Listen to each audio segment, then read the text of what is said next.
Was the mayor coming in as well? I'm not, she was out there, I'm not sure. He asked if Mayor Buffalo was coming in. Sure, if you.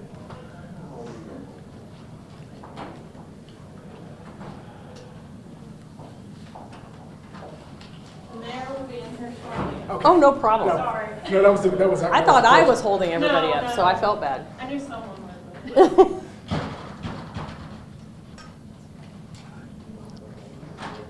I'm not gonna be able to see after that. I know that Whew. those lights are.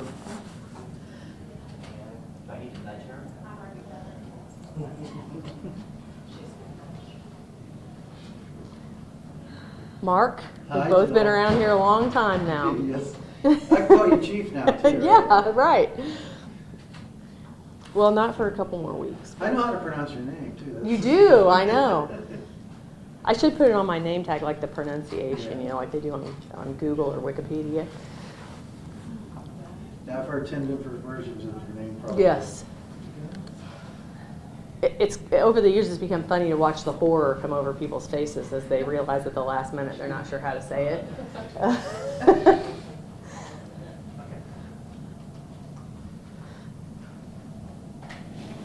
If you guys would like, it's up to you. We can either wait for the mayor to get in here. Well, I think he's interviewing with the media partner, so never mind, let's just wait.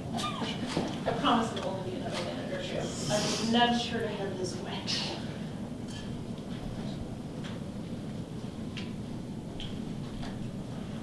Chief, I'm just gonna make sure. Oh, yeah, absolutely. Yeah, I'm good. Thank you.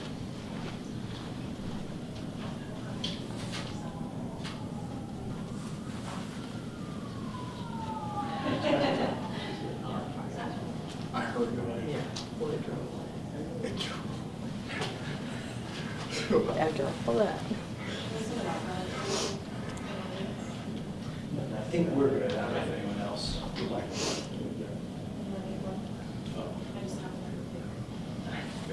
I thought about that after I walked away from out there and I was like, man. No, that's the court. Doesn't it? Yeah. It always looks like a larger,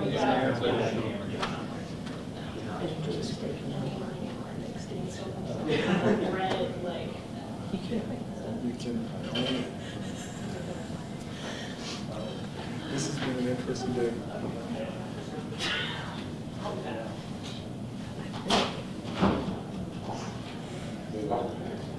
What's that?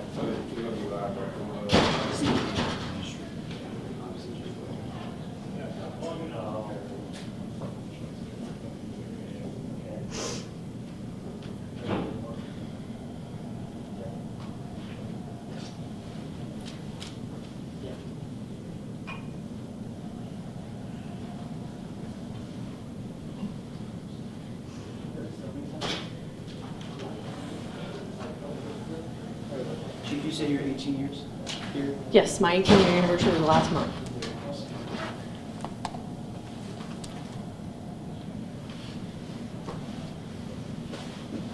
Is anybody from your recruit class like still at CPD?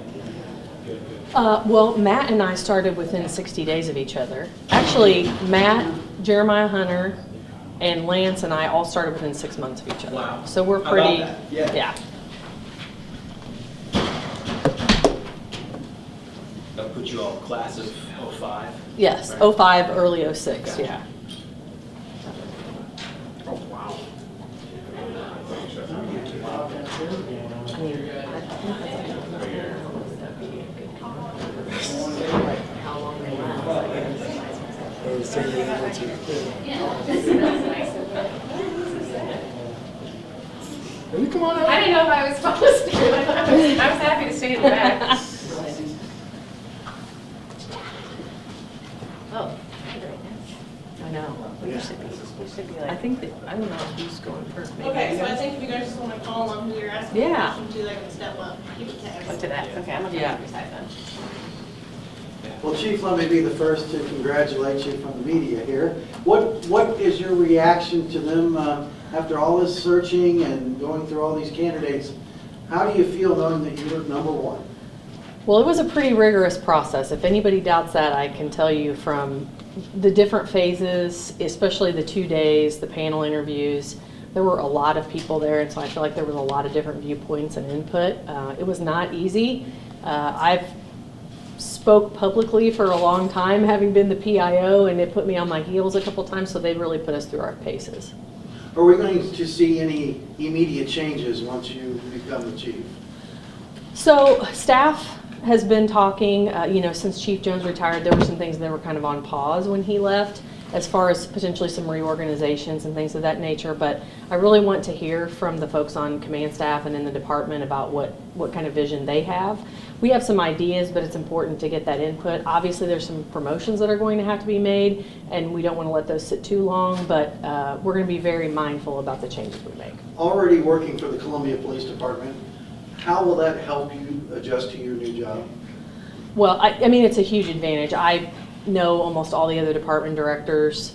I've known them for a long time. All of us, we were talking before the cameras came on, the folks that are on command staff with me, we all started the department within 6 months of each other.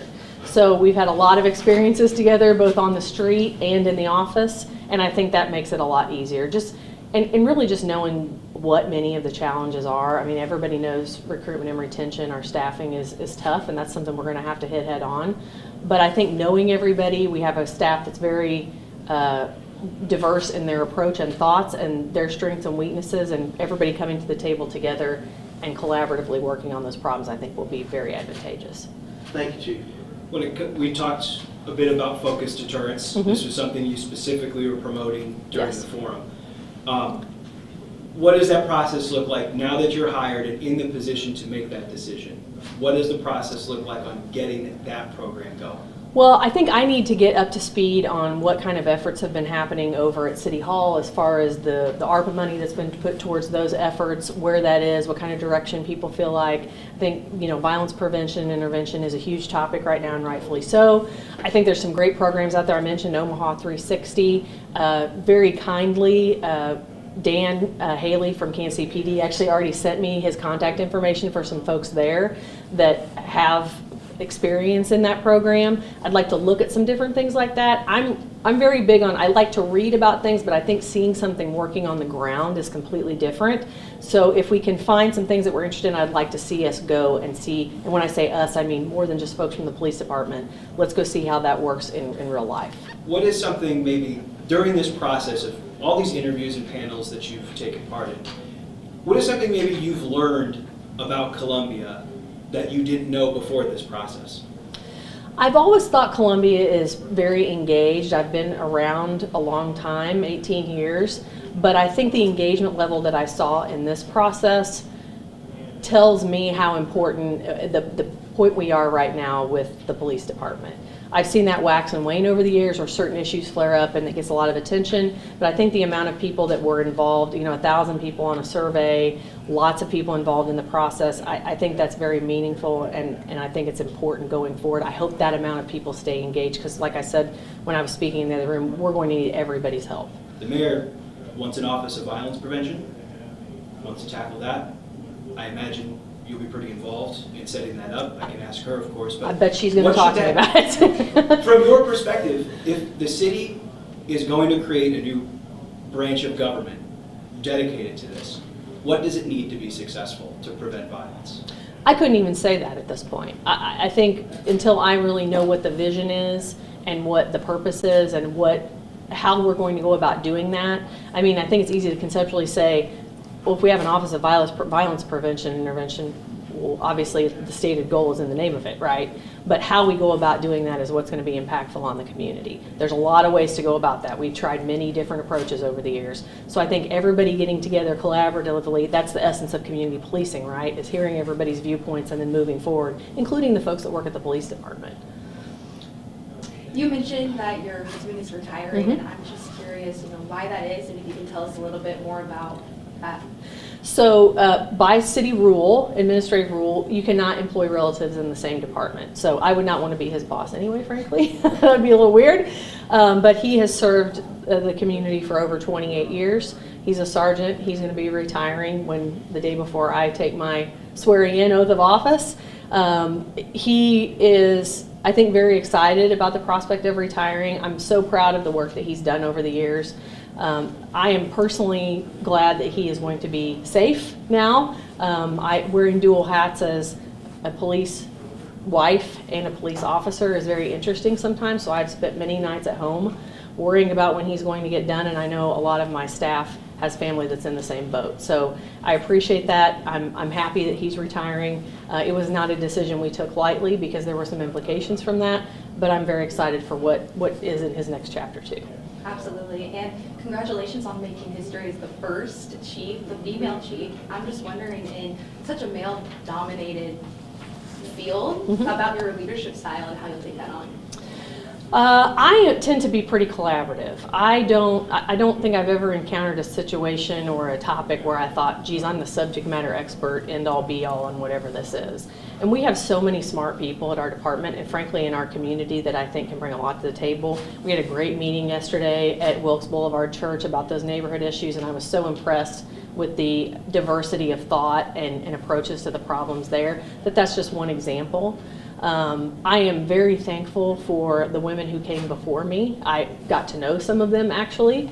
Diane Bernhard was the first deputy chief of the police department. That was just a little over 10 years ago. So we've come a long way, and I appreciate it. I appreciate the city manager's faith in me, and it's not lost on me that hopefully other women will see that they can do this job as well. Absolutely, and you know, with your career with CPD being so long, is there a specific situation or a memory that you can think of that's influenced your policing style now? That's a good question. You know, I was a patrol officer at nighttime. I dealt with a man who had been having some family problems, was having some addiction issues, and he ended up getting arrested. We had a good conversation in the booking room. I actually called his mom, and he was in his 30s, so he was not a young person. But I called his mom and talked to her and told her kind of what was going on and what I felt like maybe he could benefit from. And we had a good conversation. I left that feeling good, even though the outcome maybe wasn't what he wanted. I felt like maybe there was some intervention that could happen there. And then probably within 6 months later, I responded to a accident on the south side of town, and I actually found him deceased in a field. So I think over the years that always stuck in my mind because it sounds like a very sad story and it was very tragic, but it always reminded me that we don't know which interaction is going to be the one that helps change somebody's life for the better. And so we have to be mindful that every interaction we have as police officers is very, very important, and it could be the linchpin that helps point somebody in a better direction. So that's always stuck with me over the years. Absolutely, thank you so much. Once again, congratulations on being Thank the you. first female police chief. Can you talk a little bit about what that means for equity within the department and the city of Columbia? Well, I think anytime you see people, you know, if you see someone doing something, I think it makes it a lot easier to envision yourself doing those things. And we have we have fewer females in the department than over the years when I've been there. There's some great initiatives out there to get more women involved in law enforcement. Ideally, we talk about this, but ideally our ranks would reflect the community. That's a very high goal. But I think we can get closer if we're very mindful and focused on meeting that goal. And so recruitment and retention across the board is going to be a huge initiative. I'd like to see us put together a recruitment and retention plan within the next 90 days. That's a tall order, but I have a lot of faith in my staff, and I know they're very passionate about that topic. And then if you had one aspiration for your role as police chief, what would it be? Ooh. You know, it sounds really cheesy, but I think you always want to leave someplace better than you found it. So when I spoke with the city manager about this job, I call myself a optimistic realist. So this is not, in some places it could be, but I have friends in a lot of other communities that are police chiefs. This is not a 10 or 15 year job anymore. It's just not. The burnout rate is very high. There's a lot of pressure.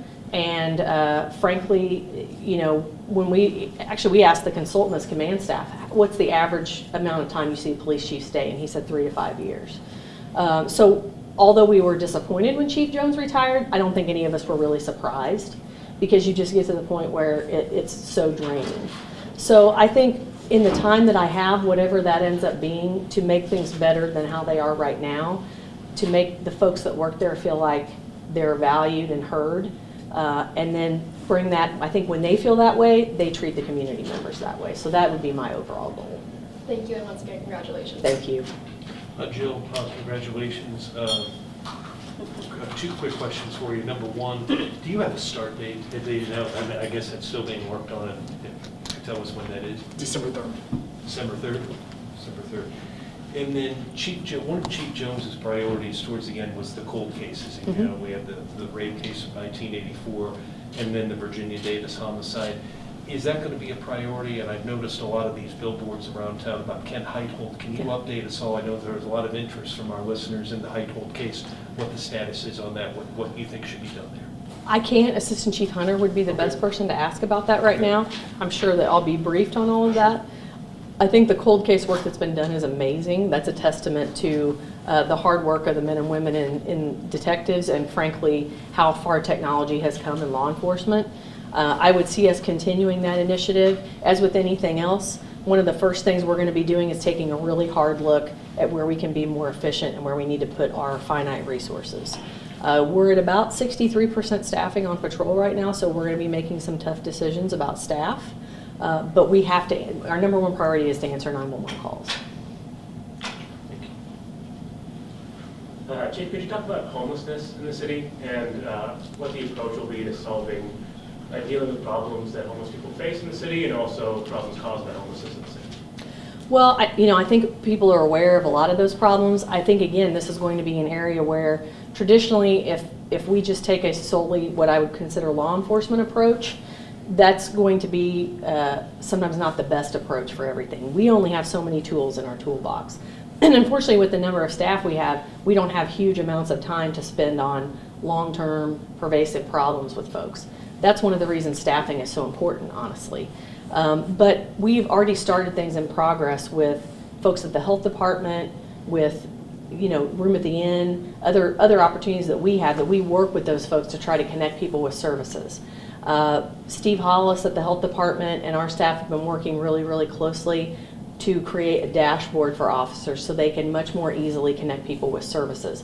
We're very fortunate in this community. We have a lot of services compared to a lot of places, but sometimes for the officers it gets a little overwhelming because they're not sure who does what. So we're going to try to streamline that from the officers through to the new person in the health department who handles service connections. And I know you've been to some of those meetings at the Wilkes Church talking about homelessness in the area and how the services in the area, like Room at the Inn and Loaves and Fishes, particularly affect that. Could you talk about how, as police chief, you would balance kind of the needs of different stakeholders in that area, both neighbors nearby, homeless folks who rely on those services, et cetera? You guys will hear me a lot say, I generally when we find ourselves in places where we're way over here or way over here, nobody's happy, and we usually don't have great outcomes. So when we get here in the middle where everybody, I think, is being heard and everybody's concerns are being brought to the table, which includes the folks that are experiencing homelessness, which includes the folks that lives in the neighborhood, which includes the folks that own businesses, then we can come to, I think, to solutions that everybody is ready to move forward with.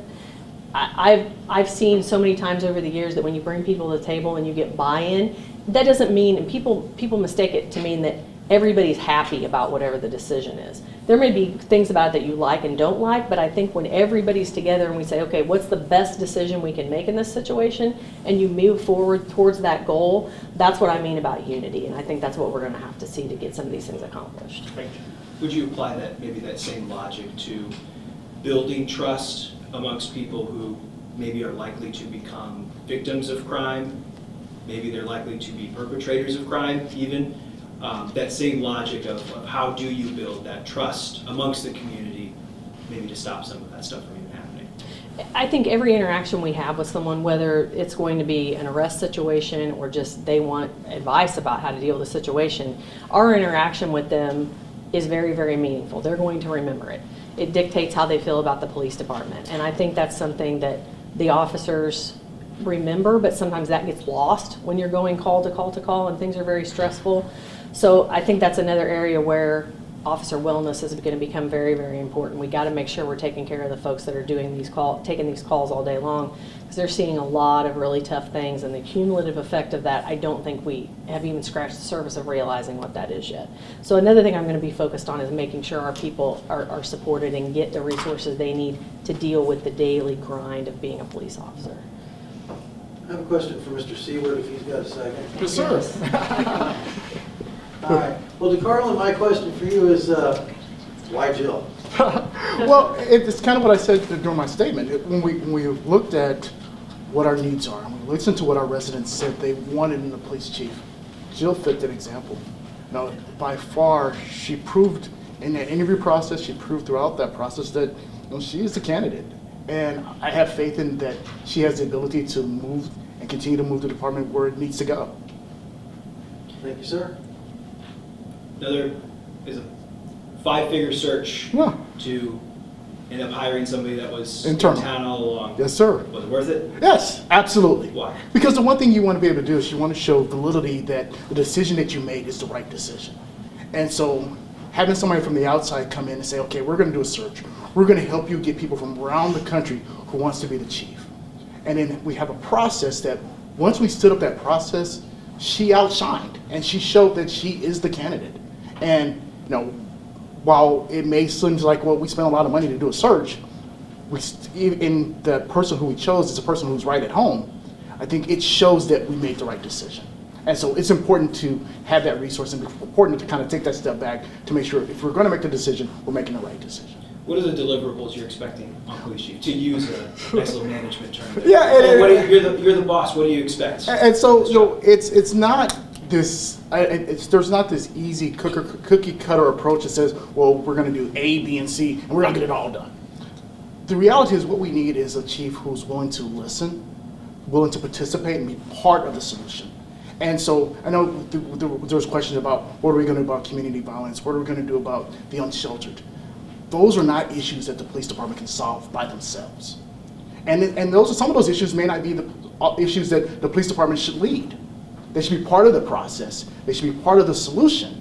And it's about bringing people together and working in a collaborative method in order to solve some of the big problems that our community face. Mayor, can I ask you? Oh, sure. Oh, man, like you never get as many as I do. Yeah, Mark. Okay, what is your reaction to the choice of Jill? Well, I mean, obviously, first and foremost, as Columbia's second ever female mayor, it is pretty cool to have the first female police chief. With that, one of my immediate thoughts, I had two paths I went down. The first was to the city manager, right? So we've tasked as city council, the city manager, to make sure that their department directors have all the resources they need to be successful in meeting the goals that we've set. And so the question will be, how are you providing that? And one of those is actually, our police chief is now going to be under additional scrutiny that probably male predecessors were not under. I know from experience that they're held to a different standard. And so the question is going to be, how are we making sure that we're being balanced in our approach and making sure that we're supporting Jill as she leads to success for this? The other thought I have on this is that, there's pros and cons to internal versus external hires. One of the best pros that we have is that Jill has existing relationships within our community. And so to be able to build upon that foundation and to make new relationships with those that maybe she hadn't had in the past, she only has upwards to go on that. So looking forward to that, and then also continuing the relationship with council. Thank you, Mayor. So, Oh, Lucas, your Office of Community Violence. yes. Yeah. I mean, Yeah, so how does this work? How Well, does first it play off, it's not another branch of government. That's just one thing where I was like, what? It's not a branch of government. When we talk about it, when you talk about branch, that implies to me legislative government, So anyway, so the idea of the Office of Violence Prevention, right? What that is this idea about collaboration and coordination. So it is not necessarily, it's something that we've heard from every police chief I've ever worked with, where they talk about when we're responding to community events, if there had been an opportunity to prevent it beforehand, whether or not that's through youth activities, cultural activities, things in neighborhoods, community gyms, Those are all things that the police don't do, right? They have that role to play in that, but they are not the ones. They're, unfortunately, as the police chief said, they're the ones who have tools that they're allowed to use. And so usually it's very regulatory. And so the idea of this coordinator position is really somebody who's working with our police department, working with the community groups that are working in this area to help know what is going on. The example I'll give is our current Boone County Coalition to End Homelessness. They only started a few years ago really meeting kind of bi-monthly on talking about the by name list and where are we doing. And it's bringing together all those different social service providers and the community organizations that are working in that space, and that's why we've seen success. And so I envision something similar to that with the Office of Violence Prevention. What are you hoping to see from the police department? Understanding you know, it's the city manager to decide the day-to-day operations. I appreciate your acknowledgement like of that, thank you. But what are you hoping, as a citizen of Columbia, Yeah. as someone, as the mayor of the town, Yeah. what are you hoping to see from this police department with this hire? Well, I think first off, I love the idea of representation in it. In a community, especially this idea of like coming up with a retention and recruitment plan. That's something that I hear all the time, right? And I know that it's above and beyond just making sure we have enough pay for our officers, but this idea of plan for what is it that our officers need to stay in their positions and to be successful. If there are opportunities I can do to help prevent some of these things so that they don't have to respond to a call, that would be ideal. But to the point that was made by somebody else, you know, 51% of our community are female. And so if I have a very low amount of females on my police department, I want to see that number grow. I'm not going to task that only with Jill, only with our new police chief coming in, but representation in all of our city departments is important to me, and making sure that our community sees themselves reflected in those that are working in the space, especially one as important as keeping our community safe. I have a question for incoming Chief Schlude here.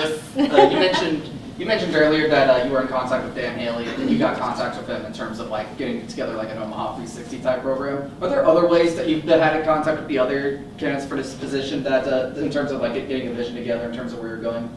They very graciously contacted me and congratulated me, and other than trading some of that information with Dan, that's the only contact I've had with them. Okay. I did one more. Sorry. Sure. You have spent time also with the CPOA. You were part of that unit in your time when you were in patrol as sergeant. What is the nature of that relationship now between city administration, now you as the chief now, of course? How is the relationship now, and what is your approach to working with that group on that side of the table? So another interesting experience I've had is I've been on that side of the table as leadership in that group many years ago, but I understand the position that they get put in, and frankly, I'm also aware that oftentimes the folks that step up in that group to be leaders don't get thanked a lot sometimes, so they're the tip of the spear for their folks, and so they're tasked with coming to us and trying to bring up issues. I think our last round of negotiations was very positive. I think everybody, even though we don't agree all the time, I think the fact that they can speak their mind, management can say, hey, here's where we're at on this and here's why. I didn't see a lot of people walking away just scratching their heads going, I don't understand why they're coming at it from this angle. So I would like to have regular meetings with them. I want command staff to be involved in that. I think it's important that it's not just me that they're dealing with, because the commanders have a huge stake in our relationship.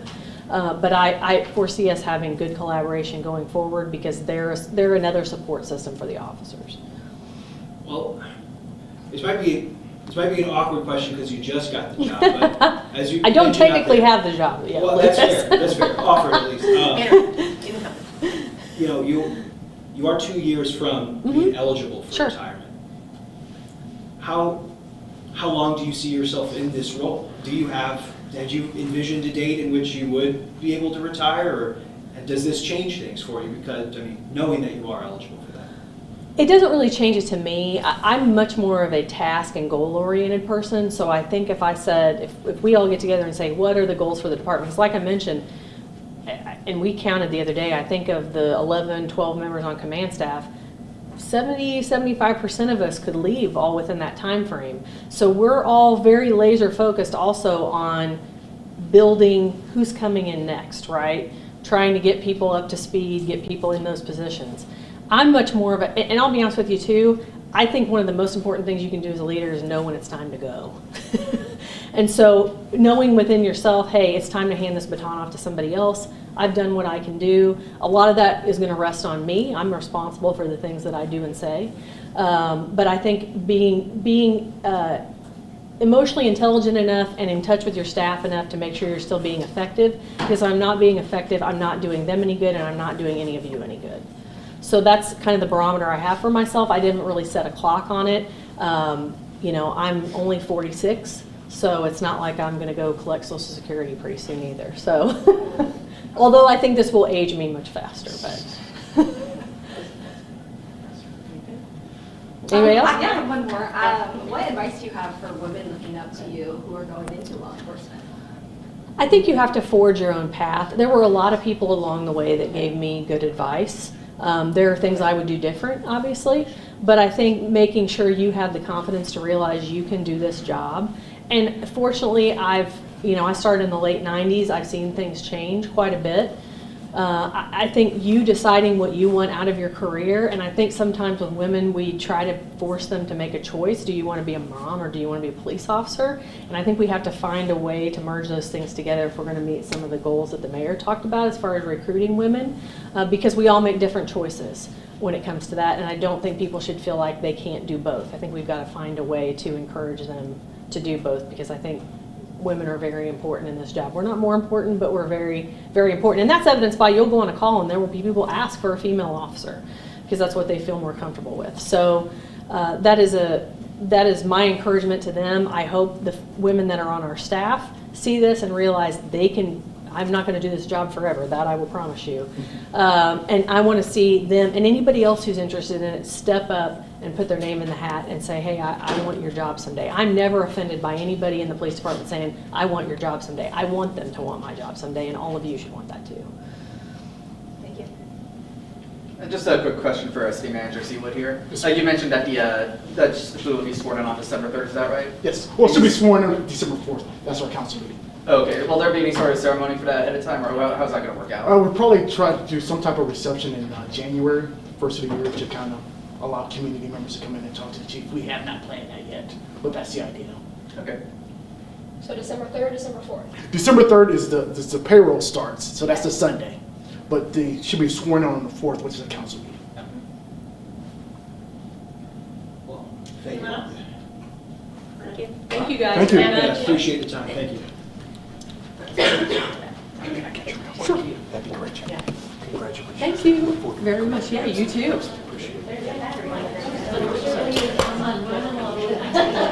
Somebody missing the battery.